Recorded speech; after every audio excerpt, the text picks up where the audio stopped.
बेटा यहाँ पे फंक्शन दिया है y equal g f of n x, signum के अंदर fractional part of x minus half, और एक्स 1 से 4 में दिया है।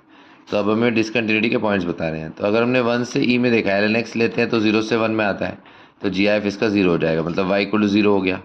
ठीक है, अब ई से 3 में देखो, तो ई से 3 में ई की वैल्यू 2.7 होती है, 2.7 से 3 में जी एफ एक्स की वैल्यू 2 होगी। ठीक है, और एल एन एक्स जो है, एल एन एक्स का अगर देखा जाए तो ई से ई स्क्वायर के बीच में एल एन एक्स 1 से 2 के बीच में होता है।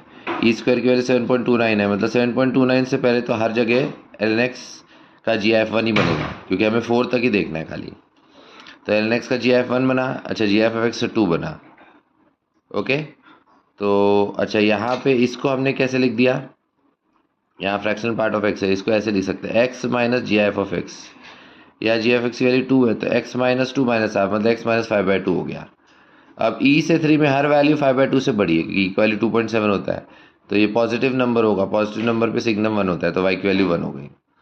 अब 3 से 7/2 में एल एन ऑफ एक्स का जी एफ 1 है, ये क्या बनेगा, signum X minus 3 minus half, G F X 3 बना तो एक्स माइनस 3 माइनस हाफ, मतलब एक्स माइनस 7/2 बना।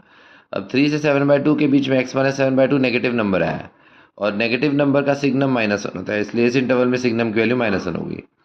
7/2 अगर एक्स की जगह पुट करेंगे तो 0 बन जाएगा, सिग्नम ऑफ 0 0 होता है, मतलब वाई की वैल्यू 0 हो गई।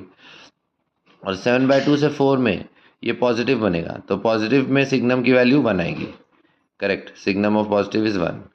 राइट, और 4 पे अगर सिर्फ 4 पे चेक करें तो 4 पे फ्रैक्शनल पार्ट ऑफ 4 0 होता है, क्योंकि वो इंटीजर है। एल एन एक्स का जी एफ 1 ही होगा, फ्रैक्शनल पार्ट ऑफ 4 0 हो गया, तो सिग्नम के अंदर माइनस हाफ आया, और नेगेटिव वैल्यू का सिग्नम -1 होगा। तो इधर से हमने अलग अलग इंटरवल्स पे देख लिया, अब हमें खाली ग्राफ बनाना है। तो 1 से 2 में 0 है, तो इसका मतलब एक्स एक्सिस के ऊपर आएगा।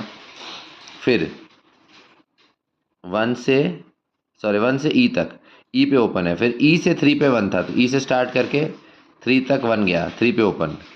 फिर 3 से 7/2 -1 था, तो कांस्टेंट फंक्शन यहाँ से आया, फिर इधर ओपन। 7/2 पे 0 था, तो इधर इंक्लूड करेंगे।